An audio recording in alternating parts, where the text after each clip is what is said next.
Ini orderan dia. Ini dia. Kita kan pilih dia. Ya bawa je budak na. Dengan tak Kecil gue di sana katin sa. tidak, aku mau yang mereka yang menerima aku apa adanya. Iya. Tim menemuk. Kok sebenarnya mah? Wah, ya buat bentahu. Are. Record.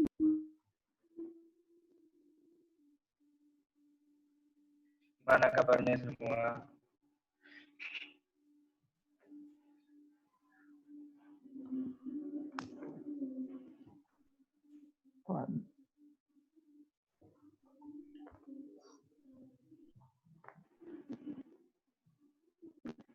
Sehat Pak Anton. Alhamdulillah.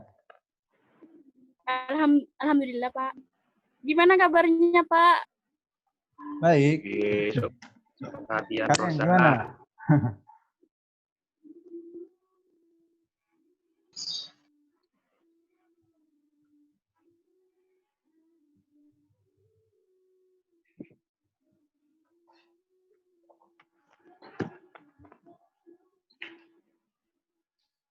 Prof.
Vicky, berapa jumlah teman-temanmu?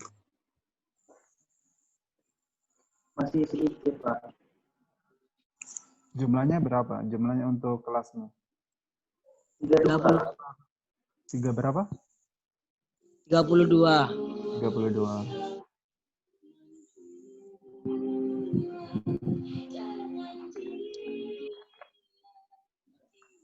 Saya izin dulu Pak, mau ke kamar mandi Pak. Siap.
Assalamualaikum warahmatullahi wabarakatuh.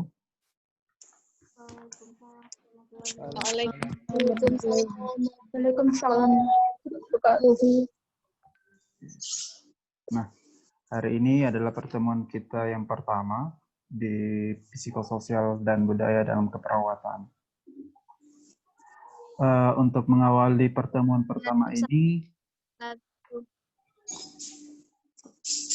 kita akan sekedar pengenalan dulu untuk RPS-nya, kemudian nanti mungkin kita akan lanjutkan terkait materi TM1 atau pertemuan pertama. Nah, di layar teman-teman sudah melihat ini ya. Jadi mata kuliah psikososial dan budaya dalam keperawatan ini 2 SKS. Semuanya adalah teori. Dan salah satu mata kuliah yang wajib kalian ikuti selama di semester 3. Oke. Nah, penjabaran singkatnya terkait mata kuliah ini. Jadi selama 1 semester ini, kalian akan mempelajari terkait konsep-konsep psikososial dan budaya dalam praktik keperawatan. Dan konsep antropologi kesehatan. Selain itu juga ada konsep transkultural. Jadi di mata kuliah psikososial dan budaya dalam keperawatan ini ada 3 konsep yang akan kalian pelajari. Yang pertama adalah konsep antropologi, kemudian konsep transkultural atau konsep budaya, kemudian konsep secara umum, konsep keperawatan secara umum. Oke. Terus, nah, apa sih capaian dalam mata kuliah ini? Jadi ada 3 ya. Yang pertama, kalian bisa menerapkan berbagai konsep psikososial dalam praktik keperawatan. Seperti apa itu? Yaitu konsep diri, kesehatan spiritual, seksualitas, stres adaptasi, dan konsep kehilangan, kematian, dan berduka. Untuk yang kedua, kalian mampu menerapkan konsep teoritis antropologi kesehatan dalam pemberian asuhan keperawatan yang peka terhadap PK budaya pasien. Terus yang ketiga, kalian bisa menerapkan konsep teoritis keperawatan transkultural atau konsep keperawatan budaya dalam pemberian asuhan keperawatan pada pasien. Dan untuk penilaian, bobot penilaian di mata kuliah ini, jadi ada 3 poin utama ya. Ada penugasan atau kuis, 30% nilainya. Kemudian ada UTS, 30%, sama dengan penugasan. Jadi usahakan penugasan ini harus dikerjakan secara maksimal juga, karena hampir sama dengan nilai UTS. Kemudian ada nilai UAS sekitar 40%. Nah, kemudian referensi yang harus kalian miliki ataupun kalian baca, ada beberapa, ada 5. Ada bukunya Nova Maulana, kemudian Arum Prativi, ada teori Leninger. Ini Leninger ini adalah salah satu tokoh keperawatan atau ya tokoh keperawatan di dunia ya, yang mengeluarkan konsep transkultural, konsep budaya, keperawatan budaya. Kemudian ada Potter and Perry, kemudian ada Stewart and Sanden. Terus dosen-dosen yang mengampu mata kuliah ini saya sendiri, kemudian dibantu dengan Pak Basil.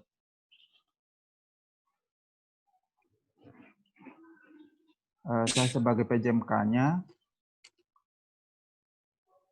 Oke, terus, nah, untuk pertemuannya kita dari 3 pencapaian tadi, 3 indikator pencapaian tadi itu dibagi menjadi 14 pertemuan. Dan Dan pertemuannya kita hampir semua dilakukan di daring ya, pembelajaran online. Baik itu menggunakan Zoom, WhatsApp, ataukah learning yang ada di Stikes. Dan untuk TM1 itu kita akan membahas terkait konsep diri dan konsep kesehatan spiritual. Terus ini saya akan bawakan sendiri. Kemudian untuk TM2 kita akan membahas konsep seksualitas, kemudian konsep stres adaptasi. Masih saya juga. Kemudian pada pertemuan ketiga, minggu ketiga, kita akan mempelajari konsep kehilangan, terus kematian dan proses berduka seperti apa. Terus pada pertemuan minggu keempat, kita akan mempelajari terkait konsep tentang etiologi penyakit, kemudian konsep tentang persepsi sehat sakit. Oke, selanjutnya di pertemuan kelima, kita akan membahas terkait konsep budaya, kebudayaan, kemudian masyarakat rumah sakit dan budaya. Ini akan dibawakan oleh Pak Basil. Terus pertemuan keenam, kita akan membahas terkait peran dan perilaku pasien dan respon sakit atau nyeri pasien. Masih Pak Basil ya. Jadi dari pertemuan minggu ke-5 sampai minggu ke-7 ini Pak Basil yang bawakan ya. Kemudian di pertemuan ke-7 ada globalisasi dan perspektif transkultural. Dan menjelaskan diversity dalam masyarakat, perbedaan di dalam masyarakat. Ya. Dan pertemuan ke-8 kita akan UTS, dan UTS-nya itu materinya dari TM1 sampai TM7. Dan ujiannya kemungkinan masih online, dan kalau memungkinkan memang mungkin pilihan ganda ya. Tapi kalau tidak tim pengampu saya sama Pak Basil ketika dia tidak mampu untuk atau tidak siap untuk melakukan ujian dengan pilihan ganda, maka mungkin esai. Tergantung dari gimana kondisinya. Terus ada pertemuan 9. Ini masih dilanjutkan oleh Pak Basil. Kalian akan mempelajari terkait teori culture care dari Leninger, tokoh keperawatan ya.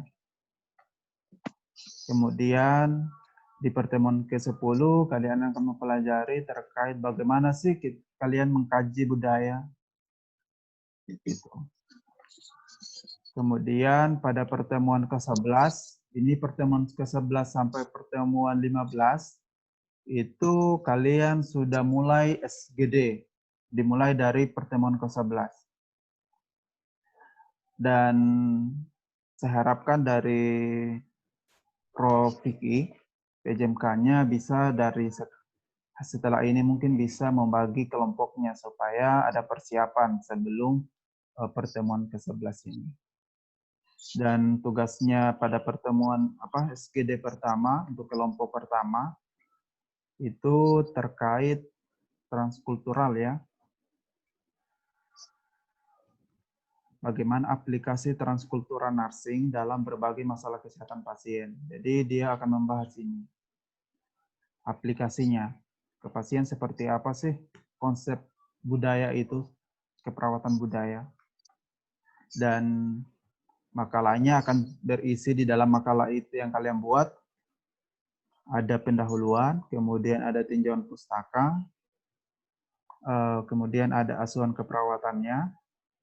Yang ke bagian D adalah pembahasan aplikasi teori transkultural, kemudian penutur dan daftar pustaka.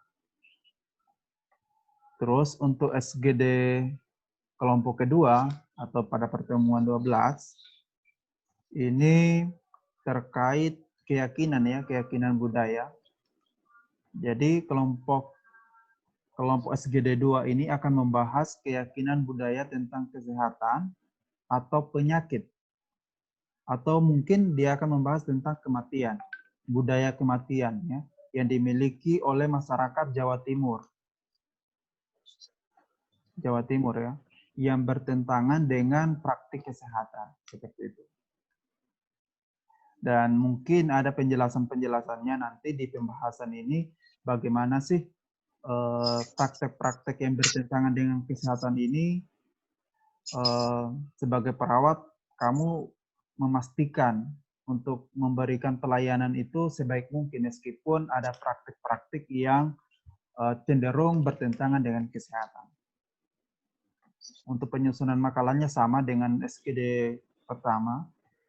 Terus untuk SGD ke-13, SGD ketiga pada pertemuan 13, kelompok ini akan membahas terkait keyakinan budaya dan spiritual tentang kesehatan, penyakit, dan kematian yang dimiliki oleh agama Islam, Hindu, Kristen, Buddha yang mungkin bertentangan dengan praktik kesehatan. Jadi, keyakinan-keyakinan yang ada di agama Islam yang bertentangan dengan praktik kesehatan itu apa-apa saja sih?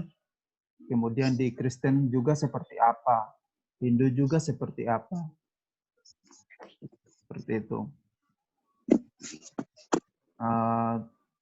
Sama seperti yang di atas juga, bagaimana sih memastikan. Jadi ada pembahasan nanti meskipun kalian memaparkan praktek-praktek yang menyimpang terkait kesehatan, kemudian kalian jelaskan dengan bagaimana sih kedudukannya kalian sebagai perawat untuk memastikan pelayanan asuhan keperawatan kalian itu tetap berkualitas meskipun beberapa yang bertentangan ini. Kayak gitu. Terus untuk SGD keempat, untuk kelompok 4, kelompok ini akan membahas bagaimana sih pola komunikasi dalam budaya Jawa Timur dan Madura ya.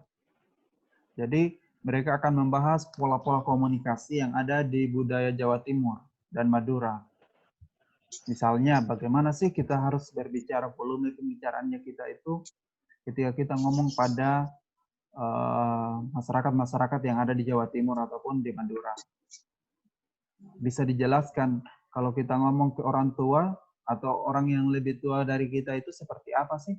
Terus kalau kita ngomong dengan orang-orang yang cenderung di bawahnya kita seperti apa? Begitu. Kemudian kata-kata yang perlu dihindari untuk diucapkan. Kemudian gestur atau posisi tubuh kita. Kalau kita ngomong ke orang tua, bagaimana sih posisinya kita? Kayak gitu. Kemudian terkait sentuhan. Ini sentuhan juga harus dibahas. Apakah memang sentuhan-sentuhan itu tidak ada yang bertentangan dengan budaya yang ada di Jawa Timur atau Madura? Kalau memang ada, kenapa gitu? Dijelaskan ya. Terus komunikasi antar jenis kelamin. Adakah perbedaannya antara budaya yang lain, budaya yang ada di Sulawesi ataupun di budaya yang ada di Jawa? Kemudian bagaimana sih memberikan salam? Apakah Assalamualaikum itu sudah cukup ataukah masih ada ditambah-tambahin? Begitu. Ya. Terus untuk SGD untuk kelompok kelima pada pertemuan ke-15 ini terkait ritual ya. Ritual terkait menjelang kematian ya. Baik itu di Islam, di agama Kristen, kemudian Hindu dan Buddha. Paling tidak ini penjelasan-penjelasan ini paling tidak ada 3 ya, di agama Islam, agama Kristen ataupun Buddha Hindu. Kalau memang Hindu nggak ada, bisa diisikan adalah budaya yang ada di Buddha. Kalaupun Buddhanya nggak ada, berarti Hindunya yang ada. Kayak gitu. Oke. Jadi ritual-ritual sebelum kematian, misalkan kalau Islam kan kita kenal sebagai ngucapin syahadat. Kadang-kadang juga mungkin ada beberapa pasien yang mungkin sebelum mungkin ajal tiba itu biasanya mungkin harus berwudu gitu.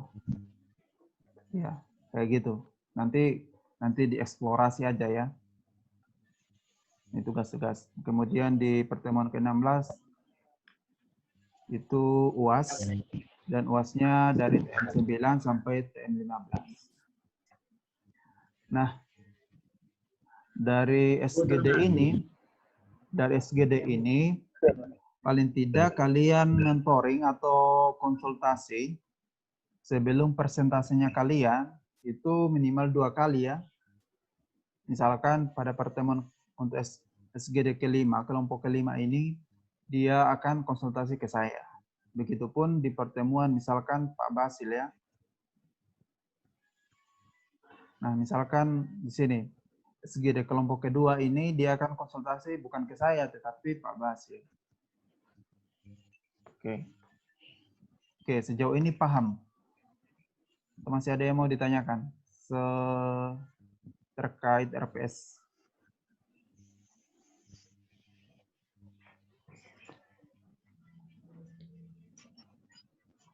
Atau sudah paham? Kenapa Rafiki kayak rasanya ada masalah berat nih?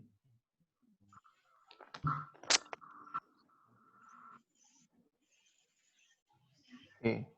Kalau memang sudah paham, kita lanjut ya ke materi. Nanti kalaupun ada pertanyaan atau sesuatu yang mau ditanyakan atau diperjelas, silakan kontak saja.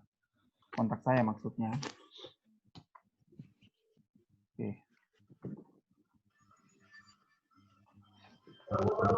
Oke. Setelah ini kita akan masuk membahas sedikit aja terkait materi TM1, yaitu konsep diri sama konsep kesehatan spiritual. Nah, sebelum itu saya akan mengabsen dulu siapa sih yang datang. Tunggu. Yo.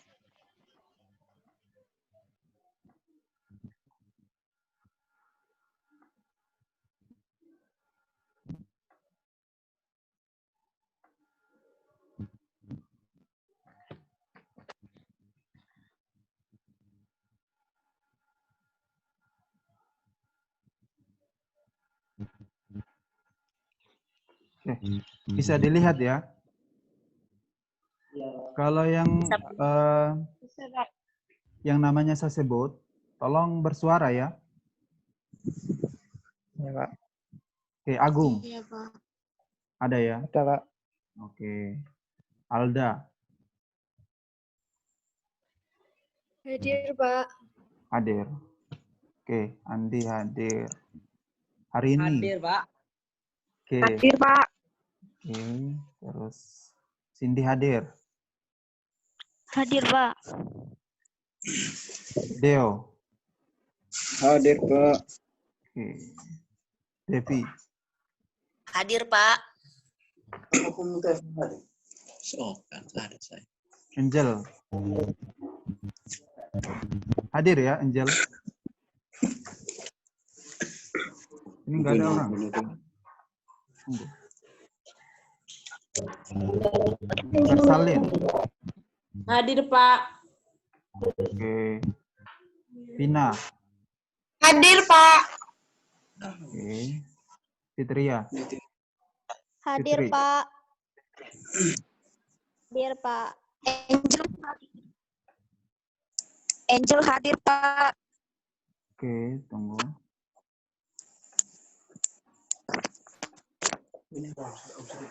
Maaf, Pak. Angel hadir, Pak. Gak kedengaran Ya. Hilia. soalnya. Hilia. Oke. Iya, hadir. Indri.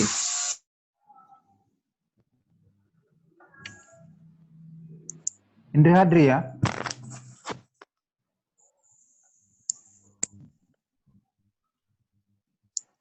Jolando.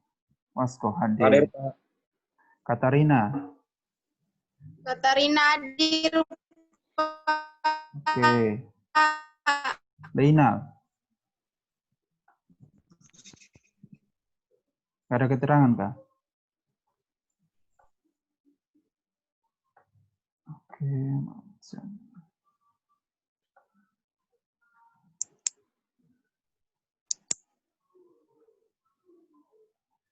Ini ada nggak orangnya? Nggak ada, Pak. Hadir, Pak. Yang ini. Move down. Jana. Linat belum masuk. Hadir, Pak. Hadir, Pak. Oke. Maaf, lihat dulu Linat. Jana hadir, Pak. Linat ini ada.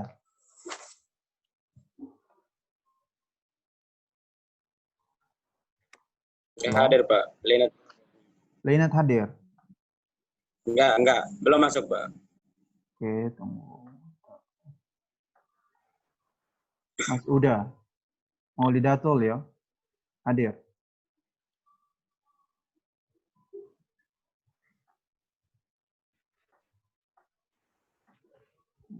Afifah hadir ya.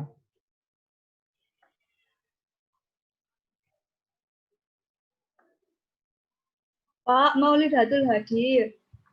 Oke. Afifah.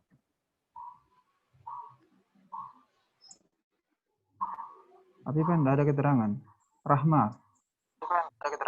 Hadir, Pak. Revinda. Revinda hadir, Pak. Nuratul Afifah hadir, Pak.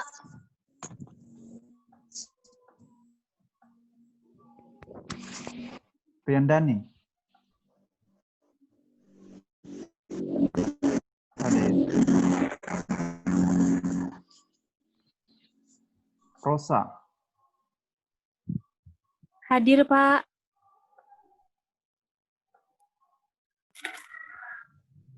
Setia ini hadir nggak?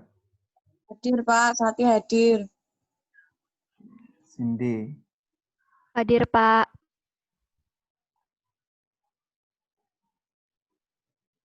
Cindy Fatika. Hadir, Pak.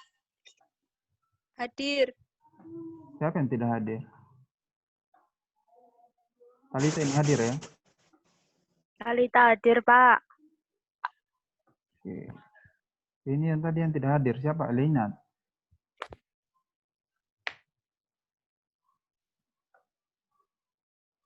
Sini cuma 29. Kok 29?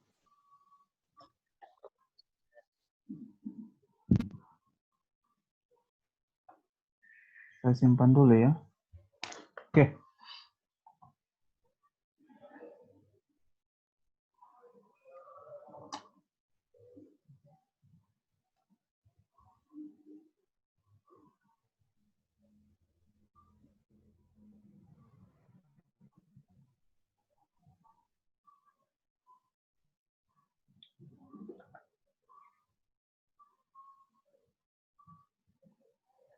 Direkam.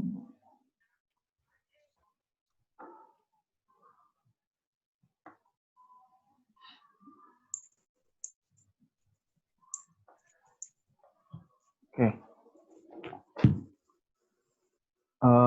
Oke, kita akan lanjut ke materi. Jadi, pertemuan pertama kita ini kita akan membahas terkait konsep diri dan kesehatan spiritual. Nah,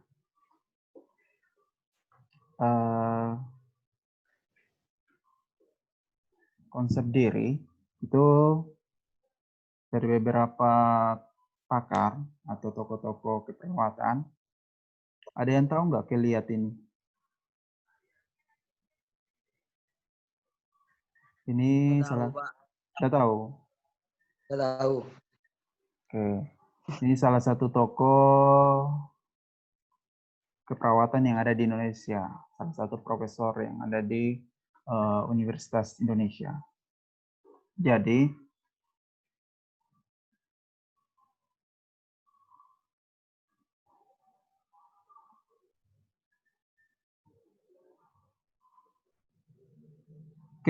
jadi konsep diri ini secara gamblang adalah semua pikiran,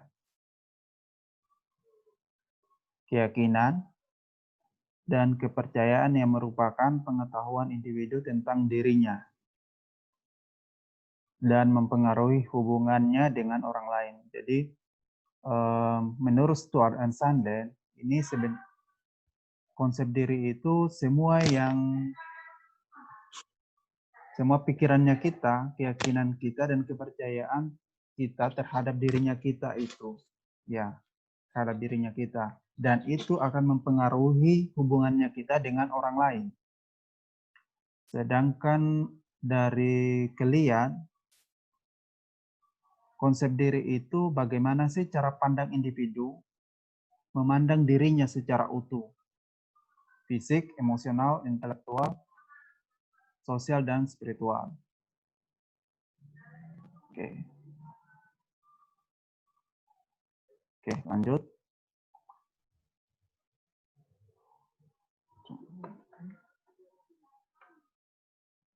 Nah,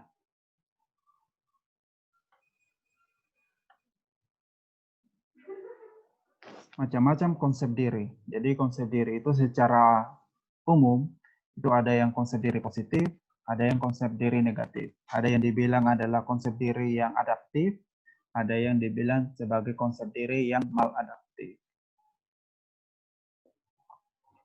Nah, konsep diri yang positif, ciri-cirinya yaitu orangnya percaya pada dirinya, percaya bahwa dia punya kemampuan sama dengan orang lain. Kemudian dia merasa setara dengan orang lain. Dia tidak merasa rendah diri di depan orang lain. Kemudian menerima pujian tanpa rasa malu, menganggap bahwa pujian itu adalah pantas untuk diri saya, sesuai dengan kemampuan yang saya sudah capai.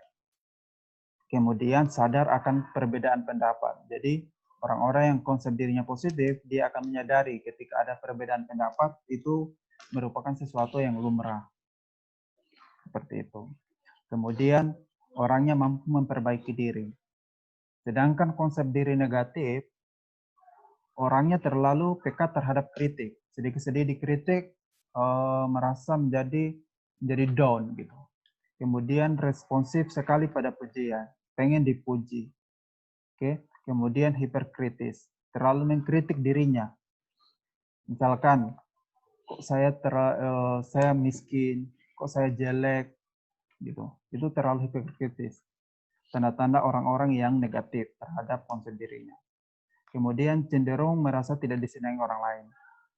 Kemudian bersikap pesimis pada kompetensinya. Dia tidak yakin dengan kompetensi yang dimilikinya. Oke. Lanjut. Nah, rentang konsep diri. Jadi konsep diri itu bisa berubah ya, bisa berubah. Orang hari ini mungkin konsep dirinya positif, besok mungkin dia bisa berubah. Seperti itu. Dan rentangnya bisa dari adaptif maupun dari maladaptif. Jadi kalau yang adaptif itu aktualisasi diri, konsep diri yang positif. Kemudian yang negatif, maladaptif, harga diri rendah, kekacauan identitas, dan depersonalisasi. Untuk aktualisasi ini menggambarkan orang-orang yang mampu memaksimalkan semua potensi yang ada di dalam dirinya. Jadi orang-orang seperti ini itu menggunakan potensi dirinya untuk mencapai sesuatu yang ia inginkan. Seperti itu. Ini namanya aktualisasi diri. Nah, kemudian ada konsep diri positif. Sama seperti yang tadi ya. Kemudian harga diri rendah. Harga diri rendah ini sudah mulai maladaptif. Artinya mau menjadi konsep diri yang negatif. Harga diri rendah itu seperti perasaan rendah diri gitu. Rendah diri dan tidak berarti. Seperti itu. Kemudian kekacauan identitas. Kekacauan identitas ini tidak tahu identitasnya apa. Seperti misalkan orang cewek tapi merasa sebagai cowok. Begitupun sebaliknya, itu salah satu tanda-tanda kekacauan identitas. Kemudian depersonalisasi ini salah satu menjadi gangguan kejiwaan ya. Seakan-akan dirinya itu merasa bermimpi atau merasa seperti jiwa dan raganya itu terpisah. Kayak gitu. Oke. Lanjut. Kemudian Tunggu. Nah, hal-hal yang perlu dipahami untuk memahami konsep diri seseorang atau konsep dirinya kita, bahwa konsep diri itu sebenarnya adalah hasil dari pengalaman dan interaksi dengan orang lain. Jadi konsep diri itu hadir dari pengalaman dan interaksi, dan sangat dipengaruhi ini. Kemudian ketika dia positif, maka ada kemampuan intelektual dan penguasaan lingkungan. Jadi penguasaan lingkungan misalkan mampu bersosialisasi. Kemudian negatif, ini hubungan individu dan sosialnya yang maladaptif. Nah, konsep diri ini akan mendasari pembentukan perilaku seseorang. Oke. Terus, nah, konsep diri bisa berkembang baik itu ketika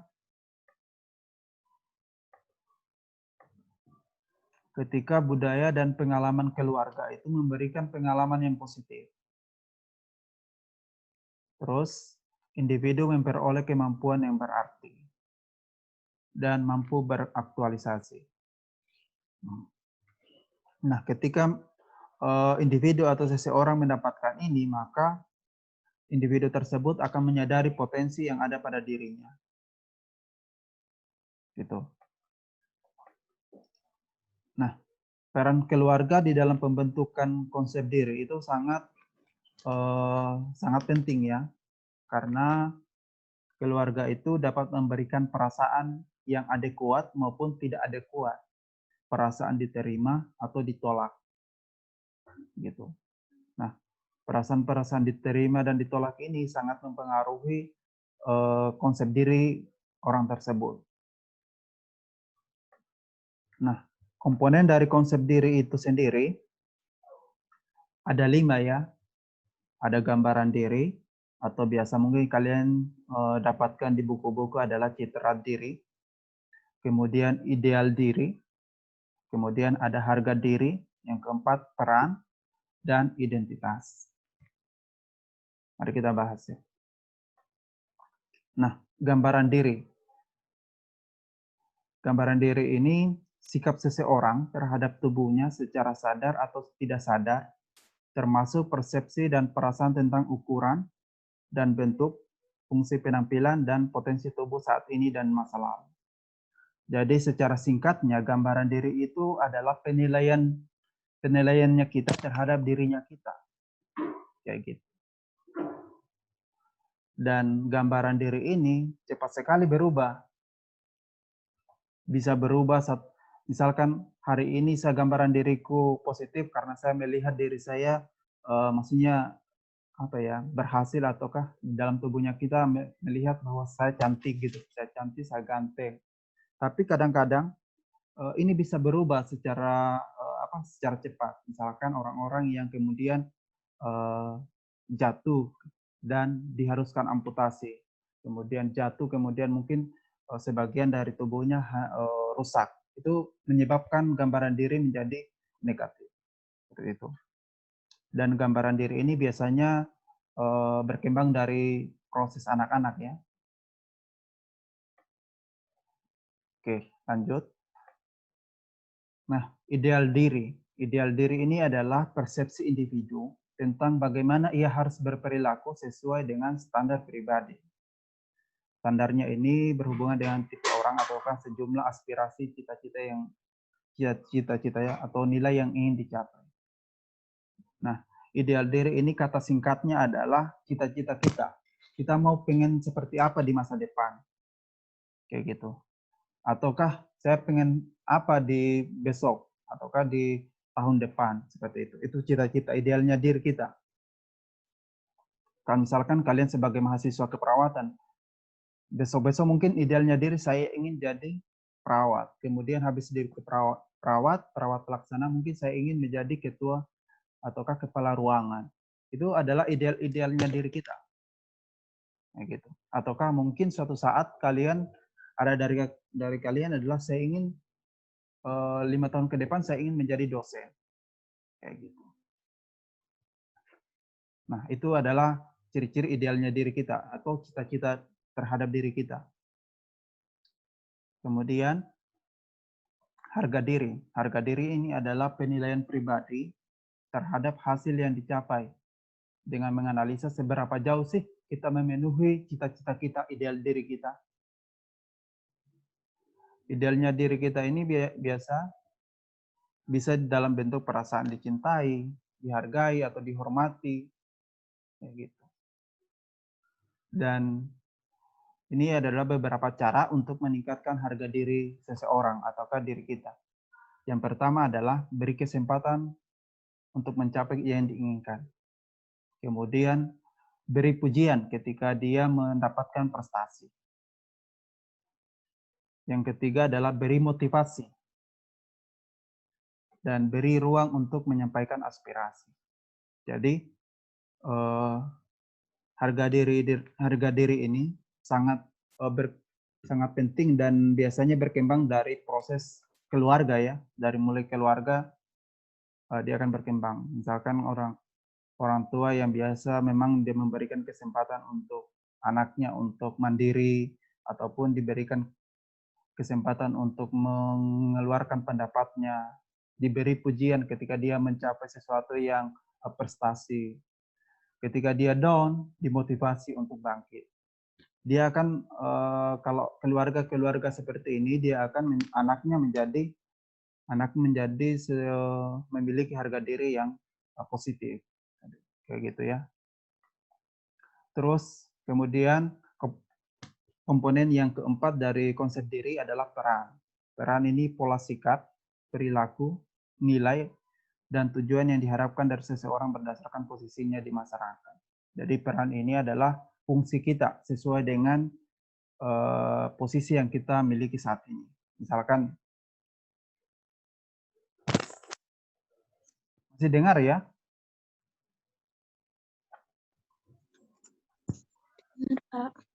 Dengar, Pak. Oke, jadi peran ini adalah fungsi kalian atau fungsi kita sebagai individu ketika kita berada di posisi tersebut. Misalkan kalian sebagai mahasiswa, ya perannya apa? Gitu. Saya sebagai dosen, ya perannya seperti apa? Saya harus mengerjakan peran saya. Seperti itu. Namun, dalam beberapa kondisi ataukah momen, kadang-kadang peran ini akan membuat kita tertekan. Terjadi ketika yang pertama ada terjadi konflik peran. Konflik peran ini dialami jika konflik itu, peran itu tidak sesuai dengan nilai-nilai yang kita anut. Nah gitu. Misalkan, apa ya?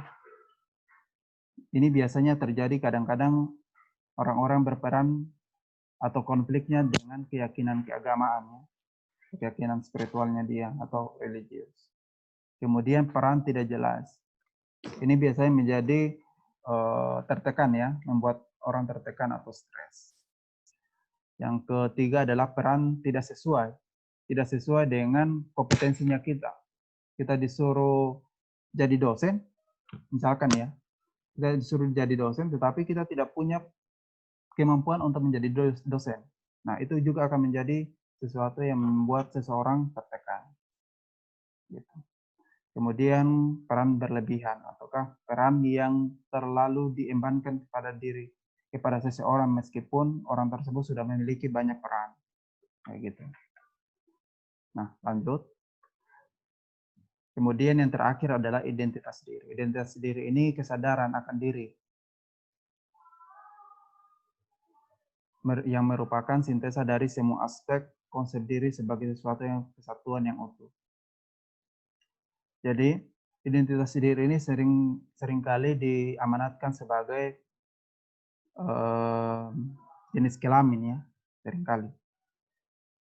Gitu. Oke. Nah, ciri-ciri individu yang memiliki identitas diri yang positif. Yang pertama adalah mengenal dirinya sebagai individu yang utuh, terpisah dari orang lain. Kemudian mengakui jenis kelaminnya. Kemudian memandang berbagai aspek diri sebagai sesuatu keselarasan. Ini yang nanti dibaca. Memiliki tujuan yang dapat direalisasikan. Oke. Oke. Selesai untuk konsep diri ya. Ada yang mau ditanyakan nggak? Untuk tugasnya kalian untuk minggu depan, tulis 1 halaman atau 2 halaman terkait konsep diri kalian masing-masing ya.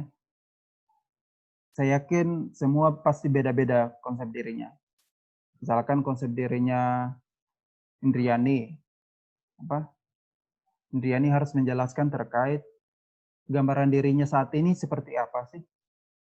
Kemudian ideal dirinya saat ini apa? Harga dirinya seperti apa? Terus perannya seperti apa? Dan identitasnya seperti apa? Minimal 1 lembar ya. Oke. Ada yang mau ditanyakan nggak? Sebelum kita masuk ke materi konsep kesehatan spiritual. Pak, mohon izin bertanya. Saya Talita. Pak mau tanya, hal-hal apa saja yang perlu dihindari agar identitas diri itu tetap positif gitu Pak? Jadi nggak dari positif ke negatif, kayak penurunan kepercayaan diri atau harga diri dan lain-lain gitu Pak. Terima kasih Pak. Oke.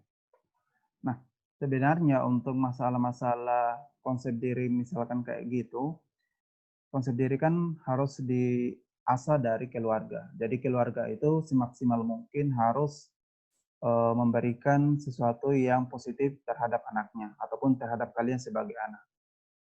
Nah, apa-apa saja yang kalian harus ini sebenarnya ada di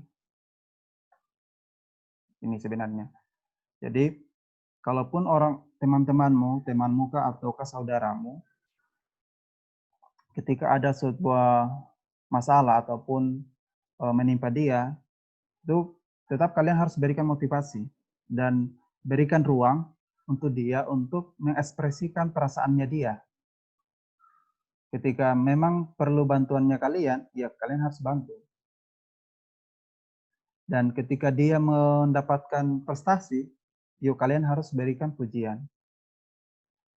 Bagi diri kita sendiri juga, sebagai yang yang mengalami kayak gitu, kadang-kadang kan kita juga sendiri yang kadang-kadang mengalami ya, kadang-kadang merasa minder terkait orang-orang yang misalkan kok itu berprestasi banget, kok saya nggak bisa gitu. Cari apa yang kurang, misalkan, tapi bukan mengkritik dirinya kalian. Misalkan seseorang itu mendapatkan prestasi dengan cara ini. Mungkin saya juga harus seperti dia, tapi dengan cara-cara yang harus lebih giat. Misalkan dia belajar sehari sekali, saya harus belajar 2 kali untuk mendapatkan itu. Gitu. Jangan terlalu kalau kalian mendapatkan atau dalam kondisi-kondisi yang tertekan, jangan mengkritik dirinya kalian terlalu ya. Tapi motivasi, saya juga pasti bisa. Kayak gitu. Kayak gitu. Ya, gitu aja ya. Kalau nggak puas nanti mungkin bisa kita belajar bersama lah. Kalian baca, saya juga baca, ataupun saya kalau ada yang buku yang bisa saya sharing ke kalian, saya akan sharing. Kayak gitu. Yang lain, ada nggak?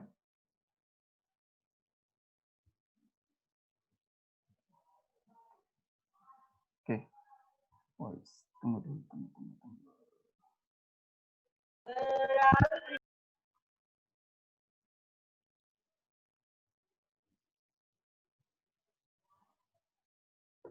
Ya.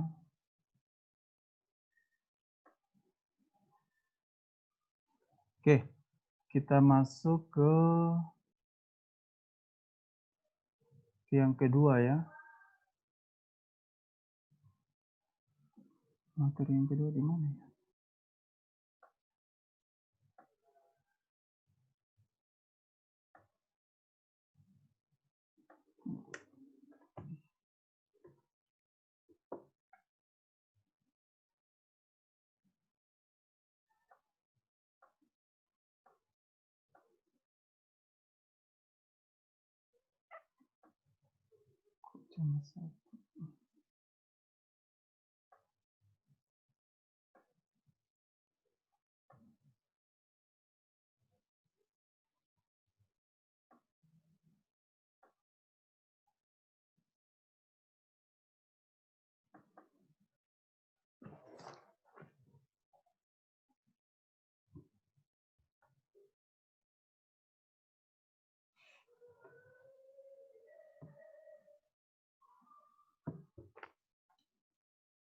Oke, kita lanjut ya. Kita masuk ke materi yang kedua, yaitu kesehatan spiritual.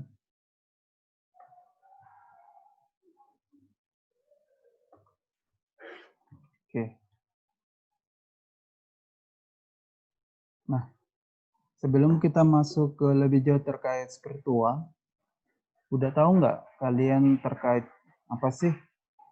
Apakah sama spiritual sama religius itu?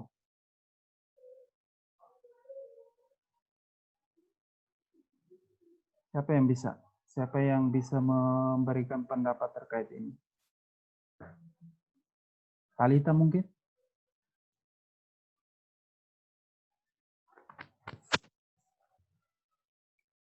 Ada. Oke, kita lanjut ya.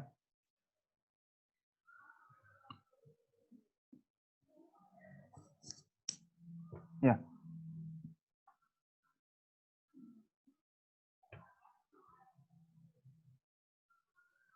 Nah, spiritual sama religius itu secara khusus memang agak berbeda, tetapi saling keterkaitan. Spiritual Sama tapi tidak beda, beda tapi sama ya Pak. Kenapa? Sama tapi beda, beda tapi sama. Nah, gini. Jadi spiritual itu tidak berarti adalah religius. Tetapi religius secara apa? Bisa jadi adalah spiritual. Kayak gitu. Jadi spiritual itu adalah lingkup yang luas, sedangkan religius itu lingkup yang khusus. Kayak gitu. Oke.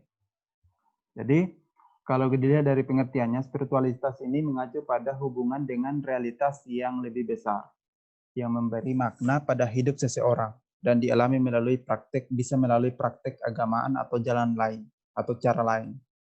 Sedangkan religius ini sebagai sistem praktek atau kepercayaan yang dirancang untuk memfasilitasi kedekatan dengan makhluk suci ataukah Tuhan. Seperti itu. Jadi kalau religius itu terkhusus, dia lebih khusus pada bagaimana sih menjalankan praktik-praktik keyakinannya, misalkan sebagai sembahyang atau apa gitu, praktik-praktik ibadah untuk mendekatkan dirinya kepada Tuhan. Sedangkan spiritualitas itu semacam bisa didapatkan melalui praktik-praktik agamaan, tetapi juga bisa dengan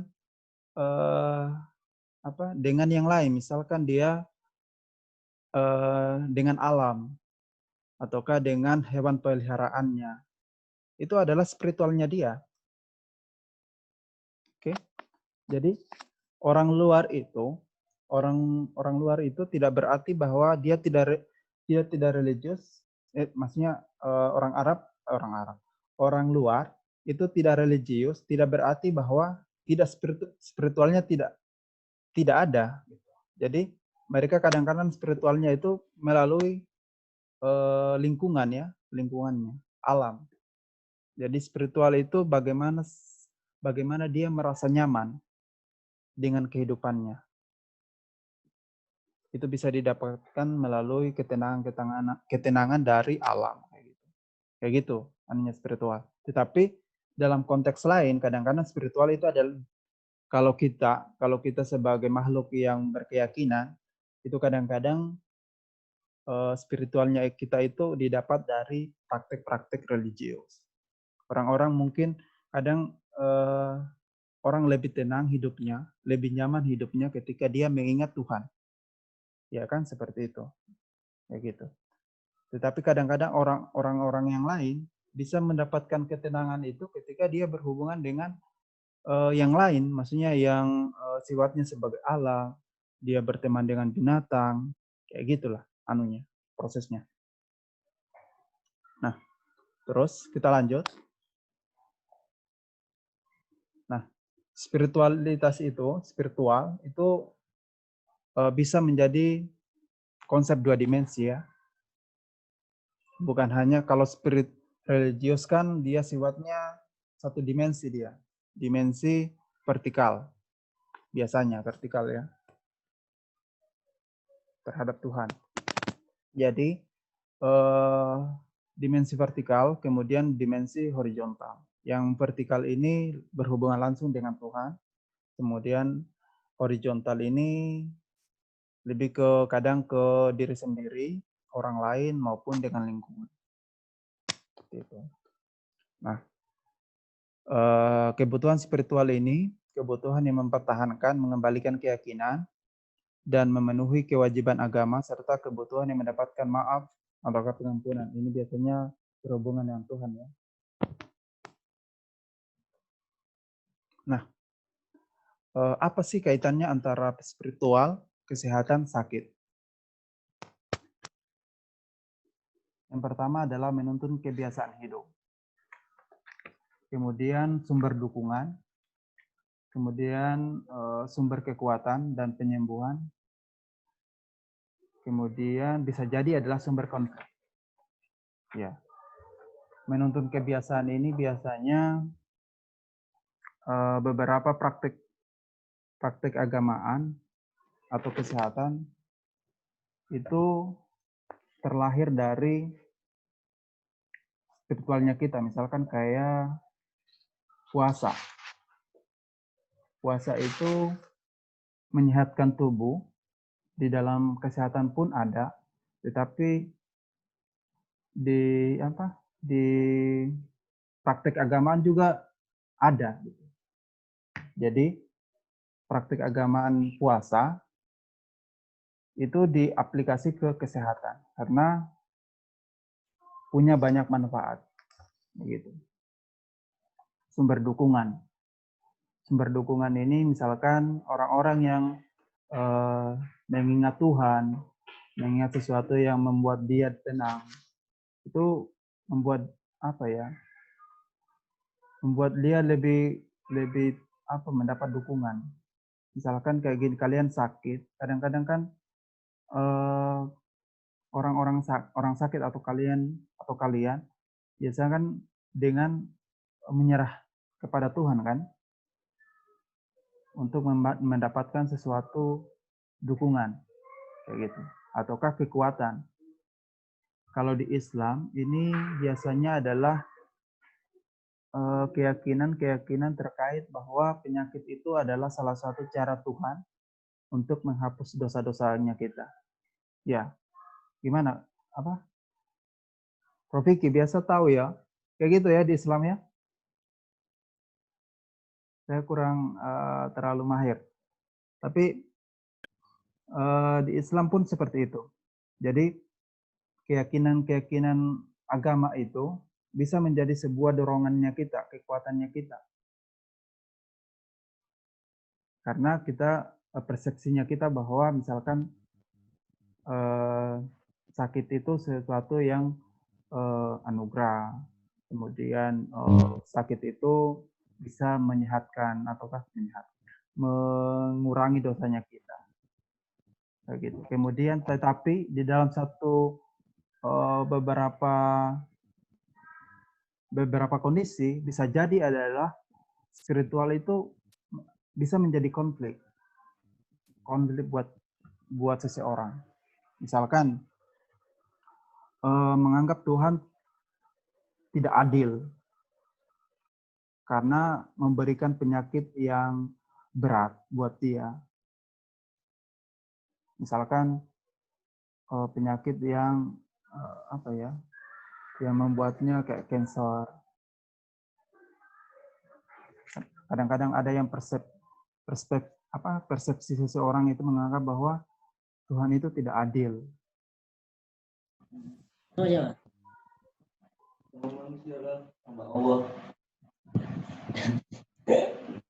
Maaf tadi ya. Jaringannya terputus. Pri. Oh, jaringannya Pak. Iya, jaringannya di kampus.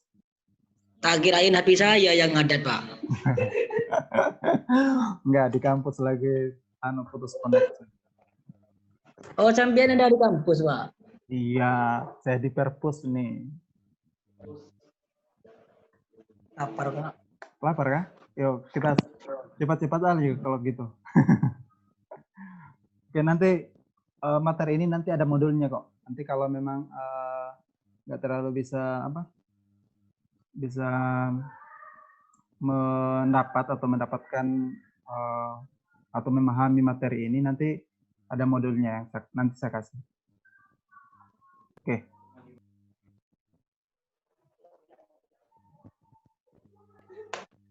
Oke. Nah, di spiritual juga ada yang orang-orang yang mengalami distress spiritual atau masalah spiritual. Masalahnya apa? Distress spiritual atau masalah spiritual itu suatu keadaan ketika individu atau kelompok mengalami gangguan dalam kepercayaan atau sistem nilai yang memberikannya kekuatan, harapan dan arti kehidupan. Jadi tidak selamanya kita hidup itu spiritualnya kita akan baik. Kadang-kadang suatu kondisi kita akan mengalami distress spiritual atau masalah spiritual. Nah, masalah-masalah spiritual seperti apa sih yang biasanya? Yang pertama adalah kemarahan spiritual, kemudian kecemasan spiritual. Misalkan kemarahan spiritual ini misalkan seperti tadi ya, misalkan orang yang kita cintai mati, meninggal. Ini seakan-akan menjadi kita marah kepada Tuhan. Kenapa ngambil sesuatu yang berharga dari saya? Seperti itu ya, kemarahan-kemarahan spiritual. Kemudian kecemasan spiritual. Ini dibuktikan dengan tindakan yang berlawanan dengan praktik-praktik spiritual. Kayak gitu. Misalkan orang-orang yang aborsi.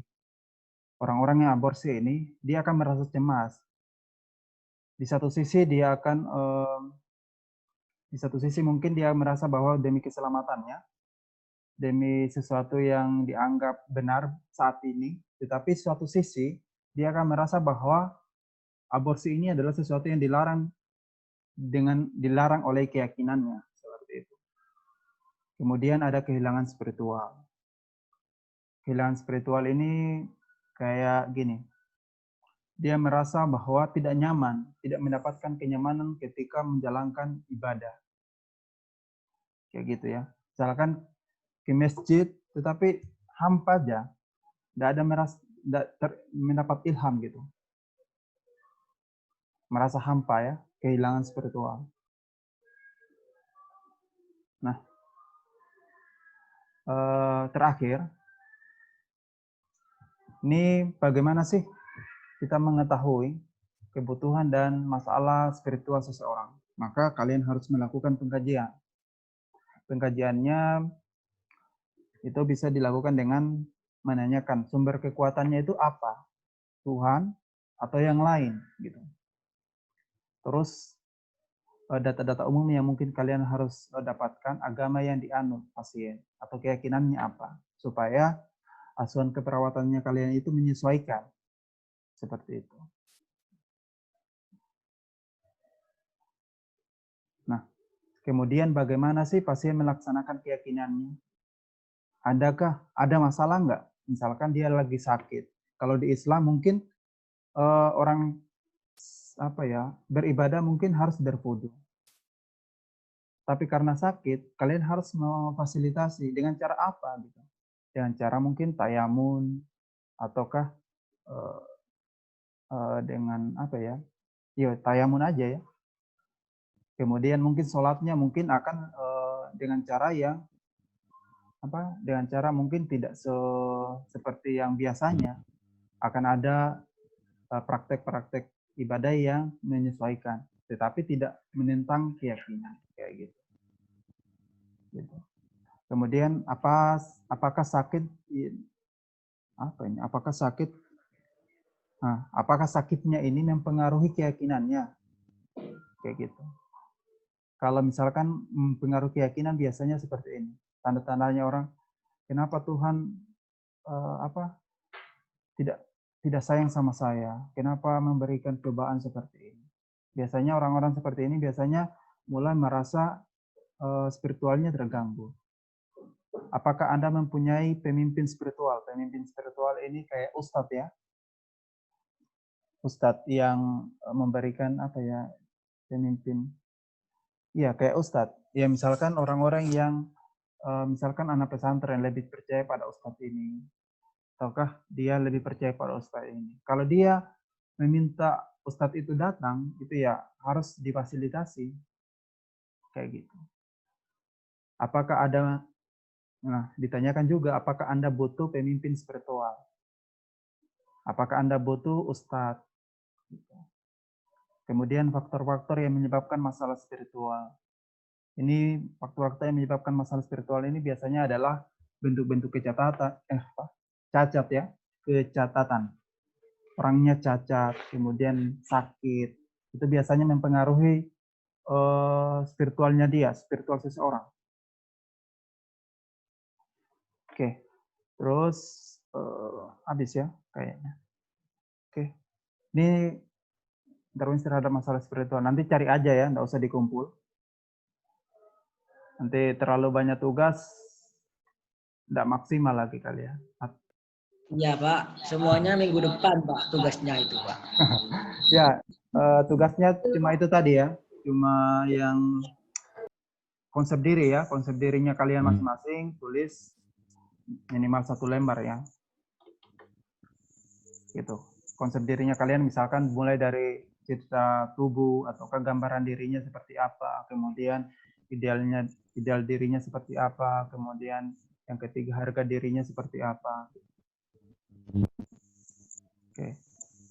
Dan tugasnya itu dikumpulkan di PJMK ya, semuanya di PJMK, nanti PJMK ke saya. Jadi Rofiki itu nanti mengumpulkan tugasnya kalian sebelum perkuliahan minggu depan. Dikumpulkan dalam satu folder, baru dikirimkan ke saya. Kayak gitu ya? Ya Pak. Oke. Ada pertanyaan nggak sebelum saya tutup?